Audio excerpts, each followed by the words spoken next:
An armed intruder breaks into a billionaire's mansion, but what he didn't know was that the new maid carried a secret that would change everything. Hello friends, where are you watching from today? Let me know in the comments and don't forget to like, share, and subscribe to the channel.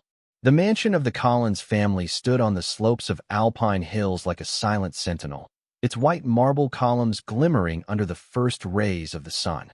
Beyond its ornate gates stretched a manicured garden, where rose bushes lined stone paths and fountains whispered in gentle streams. The air smelled faintly of lavender from the flower beds, blending with the aroma of freshly brewed coffee drifting from the open windows of the East Wing. To outsiders, it was a vision of privilege, an oasis of order and wealth where nothing could disturb the balance. But within, the quiet had the fragile quality of glass about to shatter. Richard Collins, seated at the head of the long, oak dining table, read through the morning's reports on his tablet. His broad shoulders were squared as though braced against invisible weight, his eyes darting across investment updates, quarterly projections, and sudden market fluctuations. Every so often, he muttered a curse under his breath, though he quickly composed himself whenever his daughter glanced at him. Across the table, little Emily sat perched on a booster chair, her golden hair framing a face full of curiosity. She dipped toast into strawberry jam with the solemnity of a scientist testing an experiment. Between bites, she hummed a melody learned from the cartoon she had watched the night before.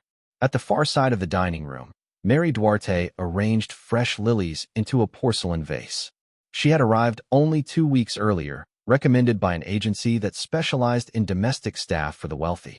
In her mid-20s, with dark hair tied back into a modest bun and a calm face that rarely betrayed what she thought, she had quickly proven herself reliable. She moved with quiet efficiency, attentive yet invisible, as though she had trained herself to be part of the background. Still, her eyes, sharp and restless, absorbed details others overlooked. The way Richard tapped the table when anxious, the way Emily's laughter softened his stern features, the faint scuff marks near the back door that suggested someone had leaned against it recently. "Mary," Richard said without looking up, "remind me to have the gate checked again. Yesterday the intercom buzzed twice, without anyone there." "Yes, sir," she replied, her voice steady, her eyes flicking briefly to the window, as if confirming that the garden outside still obeyed its illusion of safety. It was a routine morning, predictable in every respect, except for the shadows of unease that Mary alone seemed to sense. A delivery van had paused a little too long by the curb an hour earlier. The side gate latch hung at a different angle from the night before. Reflections glinted in the glass of the west veranda, as though someone stood just beyond sight. None of it was enough to raise alarm, but all of it together formed a pattern she could not ignore. Emily broke the silence with a small giggle. "Daddy, Mary sings when she cleans. Did you know?" Her words carried the innocent betrayal of a child eager to share secrets. Richard finally looked up, his expression softening. "Is that true, Mary?" Mary smiled faintly, keeping her composure. "Just old songs, Mr. Collins. They help pass the time." "Well," he said, reaching across to ruffle Emily's hair, "we could use more music in this house." For a fleeting moment, the room seemed warmed by something human, fragile but real. Then Richard's phone buzzed, and his attention was swallowed again by the world of numbers and risks. The clock ticked toward late morning. Sunlight shifted across polished floors. Life in the Collins mansion moved as though nothing could disturb its rhythm. Yet at precisely 11:42, that illusion fractured. The front door burst open with a crash that reverberated through the marble foyer. A figure in black surged inside, tall, masked, and armed with a pistol that gleamed beneath the chandelier's light. The serenity of Alpine Hills, the carefully preserved aura of wealth, collapsed in an instant under the intruder's heavy steps. Emily let out a startled cry. Richard froze, his jaw tightening as he rose from his chair. Mary, who had been collecting plates, stood utterly still, her hand clenching the edge of the table until her knuckles turned white. The man's voice cut through the silence, rough and deliberate. Nobody moved. The normal morning was gone, replaced by a reality that none of them could yet comprehend. The gunman's presence filled the room like a storm cloud. His mask concealed everything but the cold intensity of his eyes, which scanned from Richard to Emily to Mary. He advanced slowly, weapon steady, his voice low but firm. Sit down. All of you. Richard obeyed, guiding Emily onto his lap as though shielding her small frame with his body could make a difference. Mary, however, remained standing by the sideboard. Her calmness was eerie. Her eyes were fixed not on the gun but on the man behind it, as though she recognized something others could not. The intruder noticed her stillness and tilted his head slightly. You, he said, pointing the weapon in her direction. Move closer. She complied, her steps controlled, her breathing even. Inside, her pulse pounded with a rhythm she had not felt in years, an old training resurfacing, instincts once buried. She kept her expression neutral, but the tension in her muscles betrayed readiness, as though her body already calculated distances and timing. Richard's voice cracked as he tried to maintain composure. Listen, whatever you want, money, jewels, the safe upstairs, we can get it for you. Just don't hurt my daughter. The masked man gave a humorless laugh. Always money. Always the easy answer. Do you really think this is about your wallet, Collins? Richard blinked, stunned. The name spoken aloud carried venom, as though a history underpinned it. You know me? I know more than you think, the man replied. And before this is over, your empire of lies will crack open. Emily whimpered, burying her face in her father's chest. Richard stroked her hair, whispering assurances he barely believed. Mary's gaze sharpened, her mind turning over the words like stones. Empire of lies. The phrase clawed at something deep inside her, a buried memory of hushed conversations, of her mother's tear-streaked face insisting on innocence that no one else had believed. The silence thickened until the man gestured toward the hallway. We're going to the study. All of you. Now. Richard rose, clutching Emily. Mary followed closely, her steps light, measured. As they walked through the vast halls adorned with oil paintings and polished wood, the gunman's voice echoed again. Do you ever wonder how many lives were crushed under the weight of your decisions, Collins? Do you even remember the names?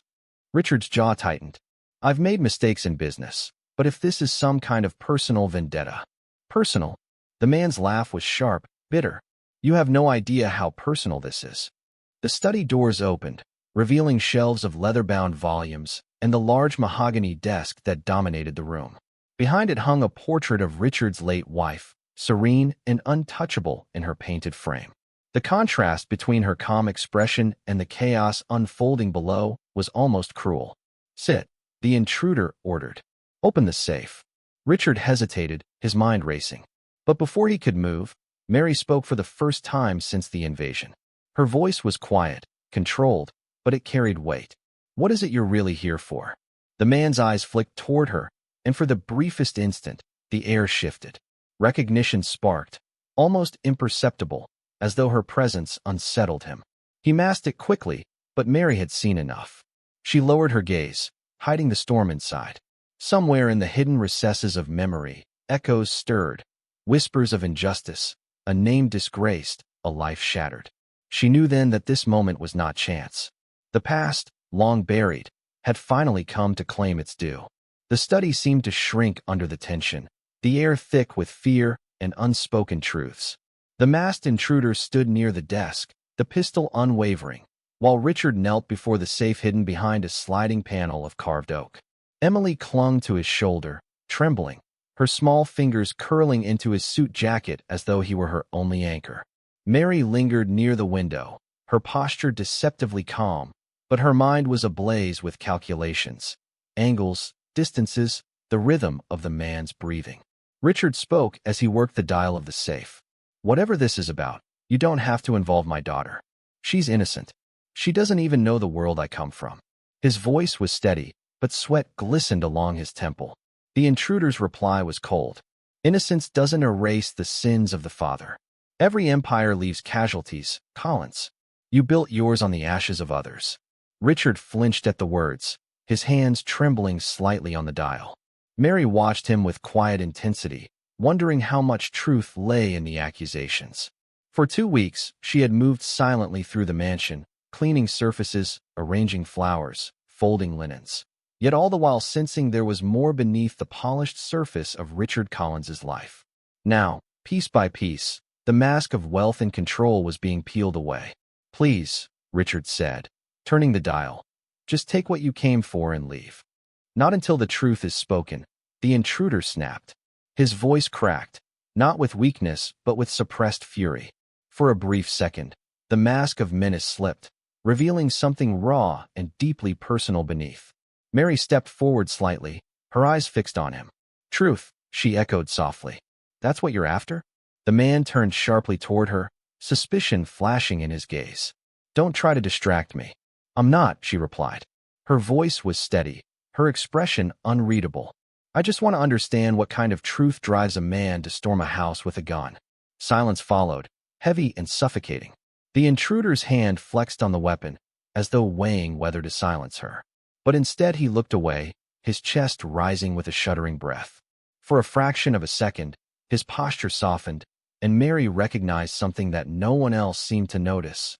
A wound, not of the body, but of the soul. Richard finally unlocked the safe. The heavy door creaked open, revealing stacks of files, velvet boxes, and neatly bound bundles of cash. The intruder gestured sharply. Step aside. Richard obeyed, his eyes darting toward his daughter as if searching for strength in her innocent gaze. The intruder began pulling folders from the safe, flipping through them with quick, almost desperate movements. What are you looking for? Richard asked. His voice was quieter now, tinged with fear. Proof, the man answered simply. Proof of what you did. Proof of who you destroyed. Mary's pulse quickened. The words echoed something her mother had once whispered in the dead of night, long ago, when shame had weighed on her like chains. She clenched her hands at her sides, struggling to keep her composure. Suddenly, Emily's small voice cut through the tension. Why are you so angry? She asked, her wide eyes fixed on the intruder. The room froze. The man stared at her, caught off guard. His grip on the gun faltered just slightly, the weapon lowering an inch. In that pause, Mary moved. Swift as instinct, she lunged forward, her hand striking his wrist with precision. The pistol clattered to the floor, sliding beneath the desk. Gasps filled the room. Richard pulling Emily close, the intruder snarling as he swung toward Mary. But Mary was no ordinary maid. She shifted her weight, dodging his grasp, her movements fluid and practiced. For the first time, Richard saw her not as a quiet employee, but as someone entirely different, dangerous, skilled, and unafraid. The intruder recovered quickly, shoving Mary back against the bookshelf. Her head struck the wood, pain flashing through her skull, but she stayed standing. Their eyes locked, hers fierce, his furious yet startled. You're not who you pretend to be, he growled. Neither are you, she shot back. The moment stretched taut, a standoff within a storm of secrets. And though the gun lay only a few feet away, both seemed more intent on the truths burning in each other's eyes. The intruder's mask slipped slightly as he straightened, his chest heaving. For the first time, Mary caught a glimpse of his jawline, the sharp edge of his cheekbones. Something about it stirred recognition, though she could not yet place it. He retrieved the pistol from the floor with swift efficiency, but he no longer pointed it directly at Richard or Emily. Instead, his gaze lingered on Mary. Who are you? He demanded. You move like someone trained, not like a servant. Mary's lips tightened, but she gave no answer. Her silence was enough to confirm his suspicion. Richard glanced between them, confusion deepening the lines on his face. What's going on? Richard asked. Mary, what is he talking about? Mary ignored him, keeping her eyes locked on the masked man. She saw something flicker in his expression, a recognition of his own, buried under anger and grief. I asked who you are, he repeated, his voice sharp. Mary's reply was soft, but it struck like a blade. Who do you think I am? The man froze. For a moment, the pistol trembled in his grip. Then, as though unwilling to face the answer forming in his mind, he looked away, rummaging again through the files he had pulled from the safe. This isn't over, he muttered. There's more here. I'll find it. Richard rose slowly, shielding Emily. If you want money, take it. If you want secrets, I'll tell you what I can. But this feels like something else. Something personal. The intruder turned, fury blazing again. Personal? You ruined lives, Collins. You signed papers, approved decisions, and washed your hands of the consequences. Do you even remember Constance Duarte? The name hit Mary like a physical blow. Her breath caught, her vision blurred for a heartbeat. Constance Duarte. Her mother. Richard's face drained of color. He swallowed, eyes flicking nervously toward Mary. I remember the name. The intruder laughed bitterly. Of course you do. She was the one accused of theft in your company. She lost everything. She died with her name in the mud. And you, his voice shook with rage. You let it happen. Mary's world tilted. The truth, long buried under years of silence, rose to the surface with a vengeance. Her mother's tears, her quiet despair, the accusations she had always denied, it all made sense now. Richard stammered. It wasn't that simple. There were others involved. I didn't stop it. The intruder spat. Didn't care enough to stop it. Emily whimpered again, her small hand clutching her father's arm. Mary took a step forward, her voice steady despite the storm inside. What's your name? She asked the man. He turned toward her slowly, the weight of years etched into his posture. Michael, he said.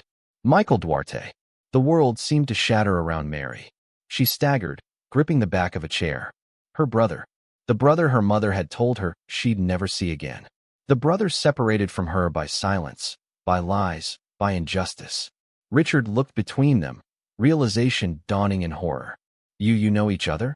Mary's eyes filled with fire. More than that, she whispered. He's my blood. The study erupted in silence, the kind that comes when truths too heavy to bear finally fall. Richard stood frozen, Emily trembling in his arms, and Michael Duarte, mask still hiding half his face, lowered the pistol ever so slightly, as if even he could not yet grasp the full weight of the revelation. The past had returned, not as memory, but as flesh and blood. And nothing in the Collins mansion would ever be the same again. The silence in the study stretched unbearably, as though time itself had forgotten to move.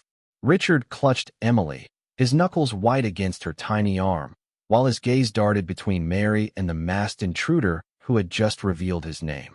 Michael Duarte, a name that carried the weight of betrayal and the echo of a buried history. Mary's chest rose and fell with uneven breaths, her eyes locked on the brother she had thought lost to the void of time.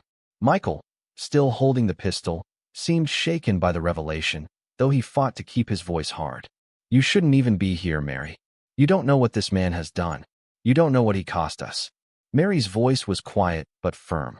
I know more than you think. I lived with our mother when the world spat on her name. I watched her fight the shame, fight the despair, until there was nothing left of her but exhaustion.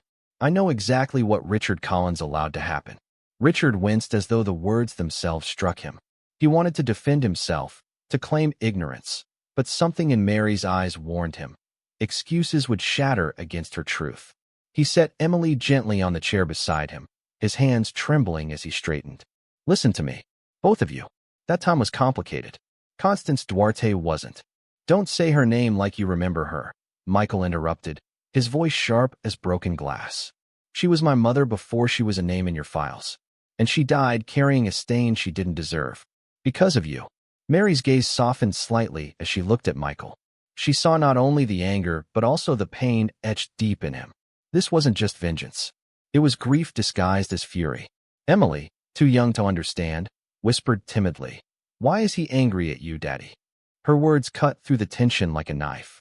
Richard faltered, his lips parting without sound. He could not answer her, not yet.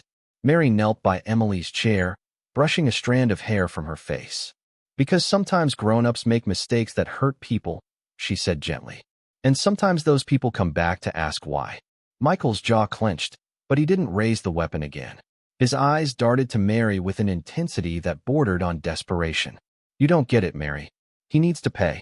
You can't stand in the way of this." Mary rose slowly, her posture steady. "I'm not standing in your way, Michael. But there's more than one kind of justice. If we kill him, we become the same as those who silenced her.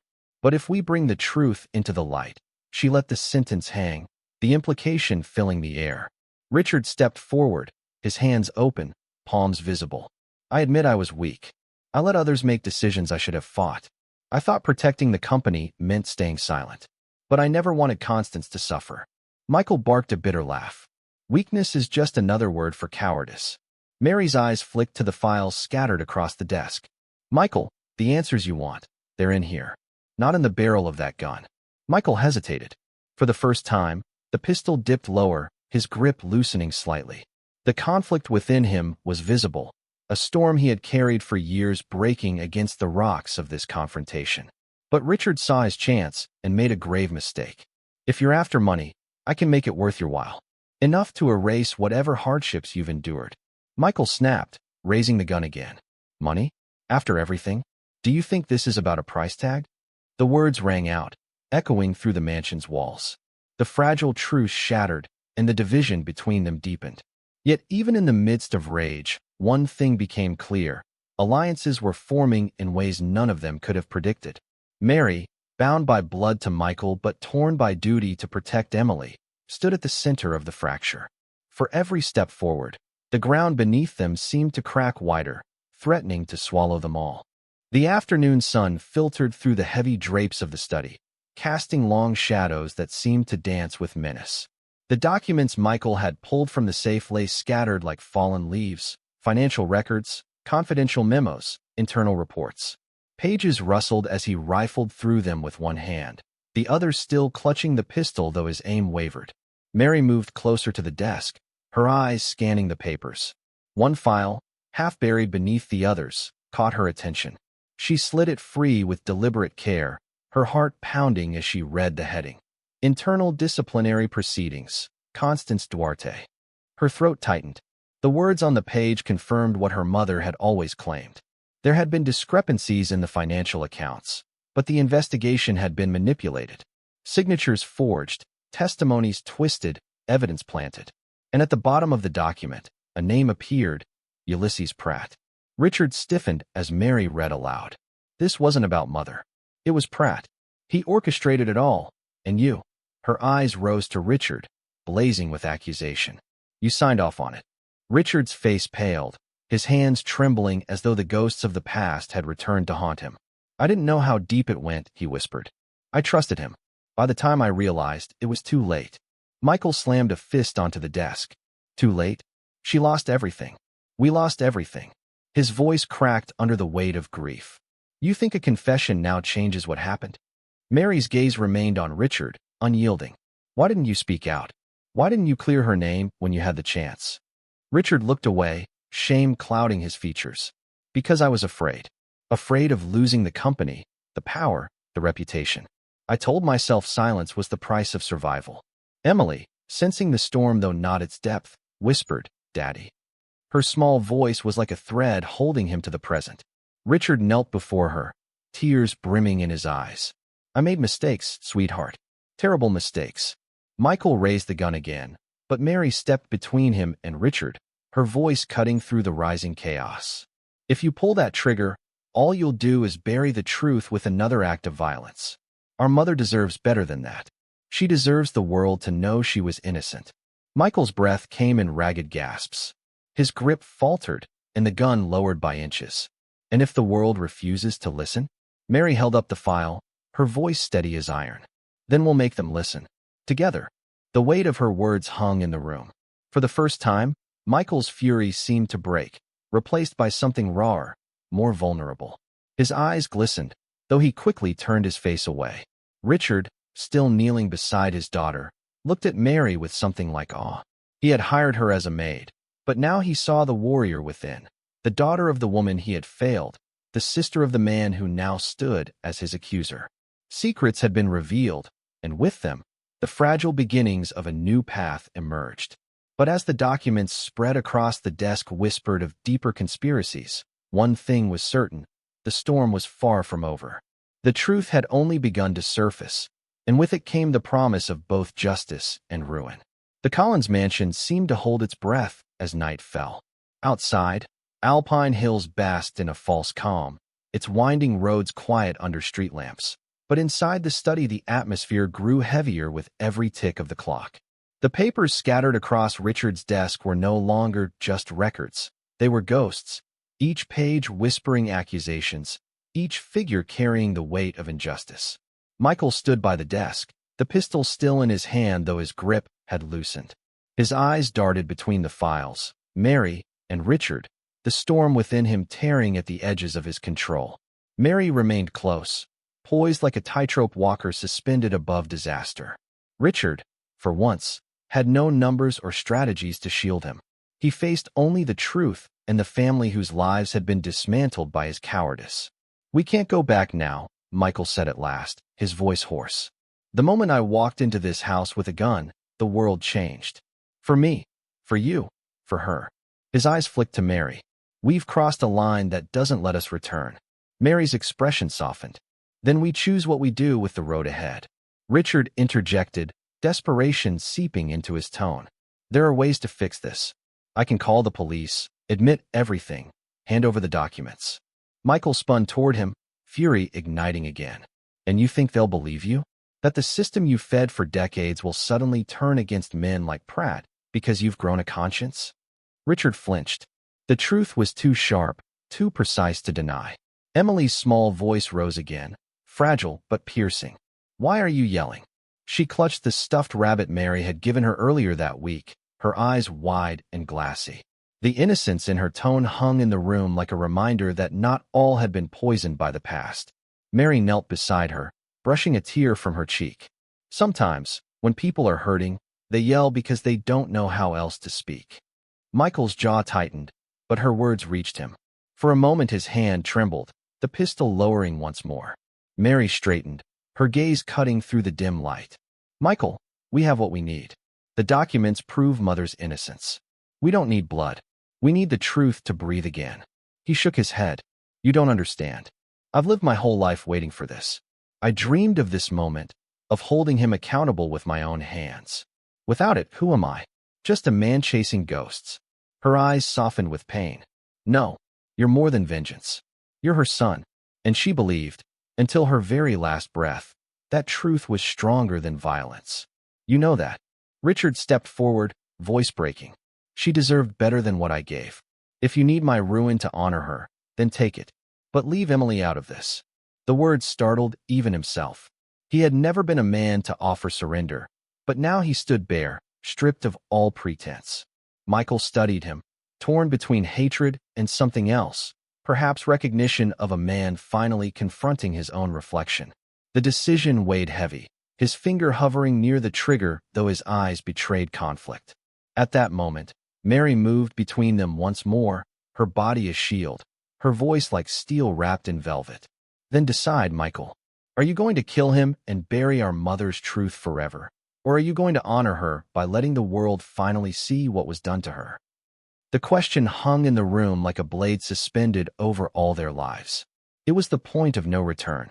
The night deepened, the mansion cloaked in silence except for the storm of emotions inside the study. Michael's chest rose and fell in sharp rhythm as he stared at Mary, her words echoing through him like a bell tolling in the dark.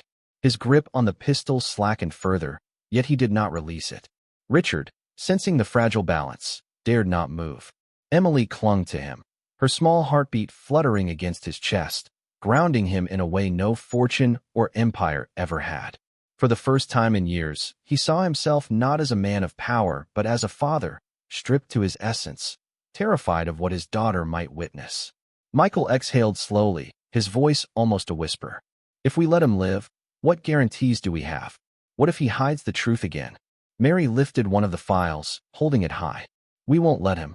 These documents are proof. Once they're in the hands of the authorities, he can't bury them again." Richard swallowed hard. "I'll give them everything. I'll testify against Pratt. I'll admit my silence. If it restores her name, I'll do it." Michael laughed bitterly. "And what of you, Collins? What becomes of the mighty Richard Collins when the world knows he stood by while an innocent woman was destroyed?" Richard's answer came quickly, almost desperately. "Then I fall. And maybe that's what I deserve." The honesty in his words startled them all. For the first time, Michael faltered, lowering the gun fully. His shoulders sagged, as though the years of rage had finally found an outlet. But the release was not relief, it was emptiness.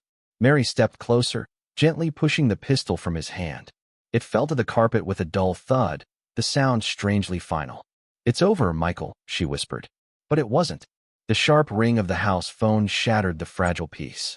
All eyes turned to the desk where the old landline vibrated against the wood. Richard's brow furrowed, confusion flashing across his face. "No one calls this line anymore." Michael stiffened, tension snapping back into his frame. "Answer it," he demanded. Richard hesitated, then lifted the receiver. "Collins' residence." A pause, then his face drained of color. "Ulysses," he whispered. Mary and Michael exchanged a glance, their stomachs nodding. The voice on the other end was muffled to them, but Richard's reaction said enough. Ulysses Pratt knew. Somehow, he knew what was happening. Richard's hand shook as he replaced the receiver, his voice unsteady. "He said he's coming. He knows about the safe." The room went still. Whatever fragile balance they had achieved crumbled in an instant. The man who had orchestrated their mother's ruin was on his way, and with him came consequences none of them could predict. Michael's jaw set, his fury reigniting. Then this isn't over. Not yet. Mary closed her eyes, the weight of the storm pressing down on her. They had uncovered the truth, but the arrival of Ulysses Pratt threatened to unravel everything. The night was no longer about survival alone. It was about the collision of past and present, a reckoning decades in the making. And as the distant hum of an approaching car reached their ears, they realized the true battle was only beginning. The low hum of an approaching engine sent a shiver through the mansion. Headlights swept briefly across the window of the study before vanishing behind the tall hedges. Mary's pulse quickened. Ulysses Pratt was here, the architect of her mother's ruin. The man whose name had haunted whispers in her childhood was about to walk through the same door that Michael had shattered hours earlier. Michael paced the room like a caged animal, tension radiating from every step. His hands flexed at his sides, itching for the gun that now lay discarded on the carpet. Mary had kicked it beneath the desk, but she knew Michael hadn't forgotten it. His rage was rekindling, fed by the knowledge that the man responsible was minutes away. Richard leaned heavily against the desk, his face pale, his breathing shallow. Emily sat curled in the armchair, clutching her stuffed rabbit to her chest. Her innocence was a cruel contrast to the maelstrom that had engulfed her home. "Michael," Mary said softly, "don't. Whatever you're thinking, don't." He spun toward her, eyes blazing. "Don't what?" "Don't give him what he gave us. Don't give him the same pitiful end he condemned our mother to. Tell me why he deserves better. Because if you do this, you bury her truth with his blood," she replied, her voice trembling but firm. "The world will see only vengeance, not justice. They'll never hear her name cleared." Michael's chest heaved, but her words carved into him. He turned away, fists clenched, as if restraining himself cost more strength than violence ever would. The front door opened, its echo carrying through the vast halls of the mansion. Heavy footsteps followed, deliberate and confident. Ulysses Pratt had arrived. When he entered the study, his presence filled the space with the arrogance of a man accustomed to power. His silver hair was slicked back, his tailored suit immaculate, his eyes sharp and calculating. He glanced first at Richard, then at Mary and Michael, his lips curving into a thin smile. "Well," he said smoothly, "this is quite the gathering." Richard's voice cracked. "Ulysses, it's over. We found the files. We know what you did to Constance Duarte." Ulysses chuckled, a sound devoid of warmth. "What I did? Richard, please. We both know you signed the papers. You let it happen. I simply guided the outcome." Mary's stomach twisted at his casual tone. He spoke of her mother's destruction as though it were a business transaction, nothing more. Michael stepped forward, trembling with fury. "You ruined her. You destroyed her life. She was innocent, and you knew it." Ulysses tilted his head, studying him. "And you must be her boy. I wondered what had become of you. Tell me, has a life of bitterness suited you?" Michael's fists shook, but Mary caught his arm before he could lunge. Her voice was steel. "You'll answer for what you did." Ulysses's smile deepened. "Answer? To whom? To the authorities? I own them. To the public? They'll believe what I tell them to believe. That's how it works in this world, child. Truth is what we buy and sell." Richard's voice rose, desperate. "Not this time. We have the documents. We'll take them to the police, the press. Everyone will know." Ulysses's eyes narrowed, his composure slipping for the first time. "You wouldn't dare." Mary lifted the file marked with her mother's name, her hand steady despite the tremor in her heart. "We already did." The lie was bold, but it struck like lightning. Ulysses's mask cracked, fury flickering in his eyes. For the first time, he looked less like an untouchable titan and more like a man who feared the crumbling of his empire. Michael's voice was low, dangerous. "You hear that? The truth is out. You can't bury her anymore." The study seemed to contract, the air electric with tension. The truth, long buried under lies and power, had finally clawed its way to the surface. And though the storm was far from over, its center had shifted. The game was no longer about survival. It was about who would control the story of Constance Duarte when dawn arrived. The mansion was no longer silent. The tension in its halls echoed like a living thing, each tick of the clock marking the approach of the inevitable clash. In the study, the four adults stood on the edge of collision, their roles clearer than ever. Richard, the coward seeking redemption. Mary, the guardian of truth. Michael, the son caught between justice and vengeance. And Ulysses Pratt, the predator who had thrived on lies. Richard's hands trembled as he gathered the documents into a leather briefcase. His movements were frantic, desperate, as though speed could undo years of silence. "We have to leave," he muttered. "We have to get this into the right hands before he destroys it." Ulysses leaned casually against the doorframe, his smirk infuriatingly calm. "Do you think walking out of here with a pile of papers will change anything? You'll be discredited before the ink dries on your confession. And your little maid and her brother." His gaze lingered on Mary and Michael. "They'll be painted as opportunists, criminals, leeches. I'll make sure of it." Mary stepped forward, her eyes blazing. "You can't control everything anymore. Not when the truth is visible, undeniable. People will see what you did." Ulysses's tone dripped with contempt. "You think the world cares about truth? It cares about power. And I still have it." Michael's voice cut through like a blade. "Not for long." He retrieved the pistol from under the desk, his hands steady now, not with rage, but with grim resolve. The sight of it drew a gasp from Richard and a furious glare from Mary.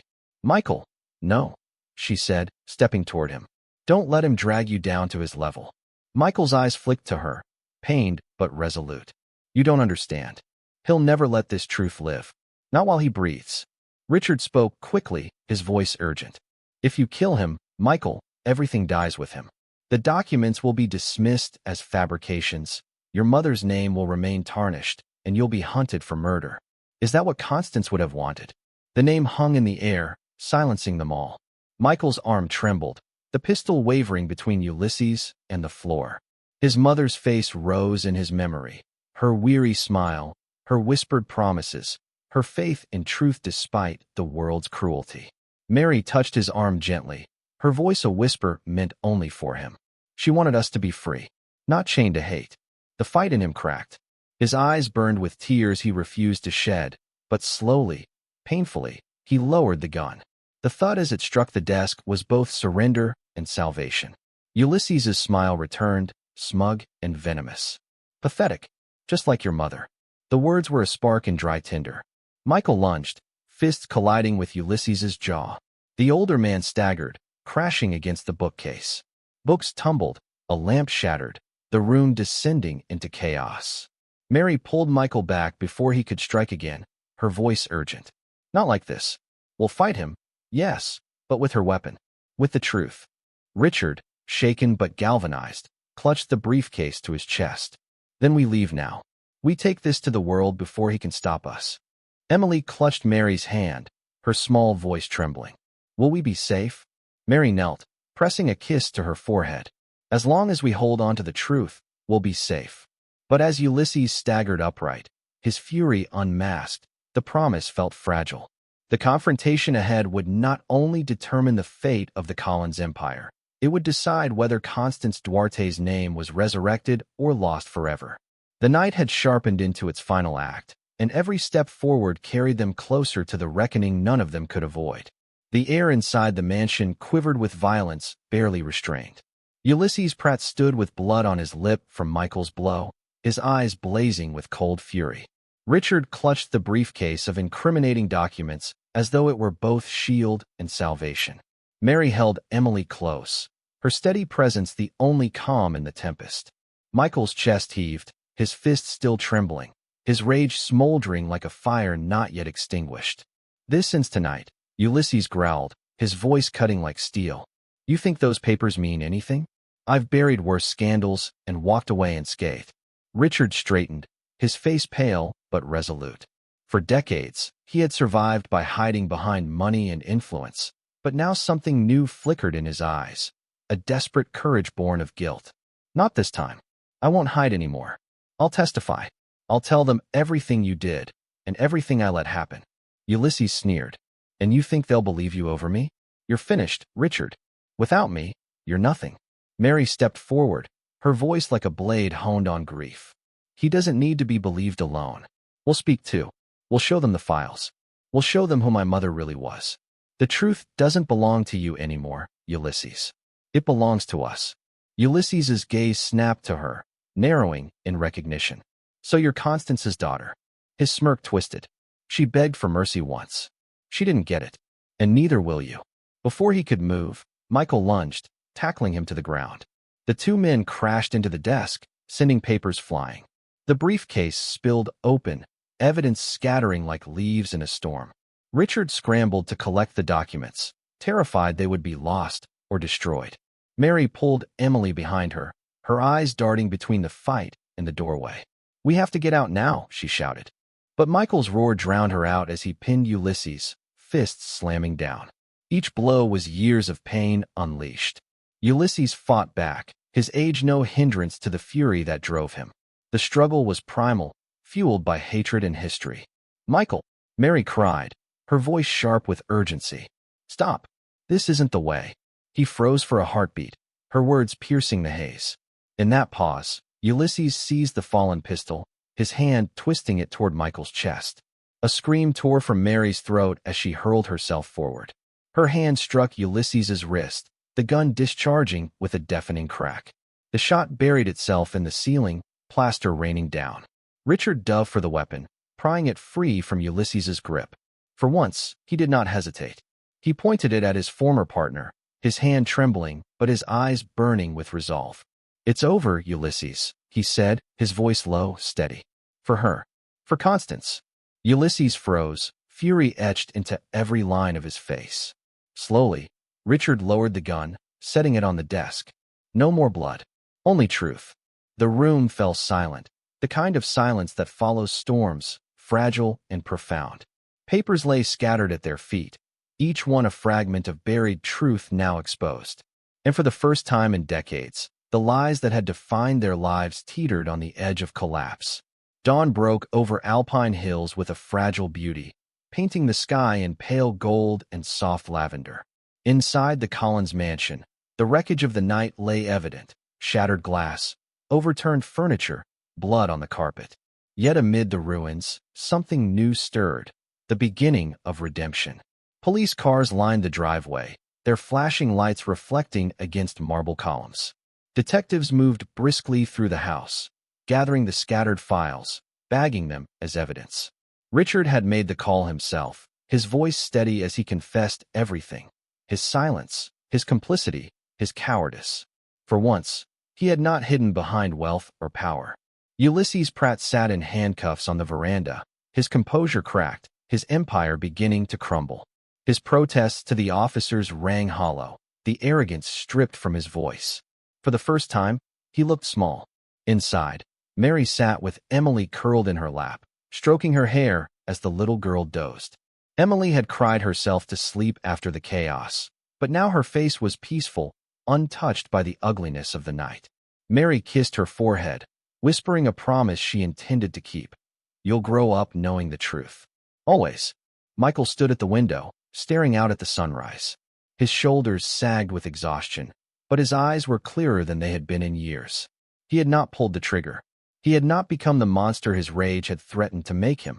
Instead, he had stood alongside his sister, honoring the memory of the mother they had both loved and lost. Richard approached them slowly, his voice subdued. "I can't undo what I did, but I can help set it right. The world will know Constance Duarte's name. They'll know she was innocent." Mary studied him, searching for sincerity. At last, she nodded. "Then do it. Not for us. For her."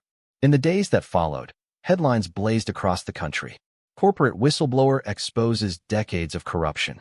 Constance Duarte cleared of false charges posthumously. Richard Collins admits silence and scandal. The name once shrouded in shame was now a symbol of injustice overcome. Richard lost his position, his prestige, his place among the elite. Yet for the first time, he seemed at peace, dedicating himself to supporting charities in Constance's name. His empire had fallen, but in its place, something resembling humanity grew. Mary and Michael, once estranged by silence, began to build a fragile bond. They spoke often of their mother, not just of her suffering, but of her laughter, her warmth, her strength.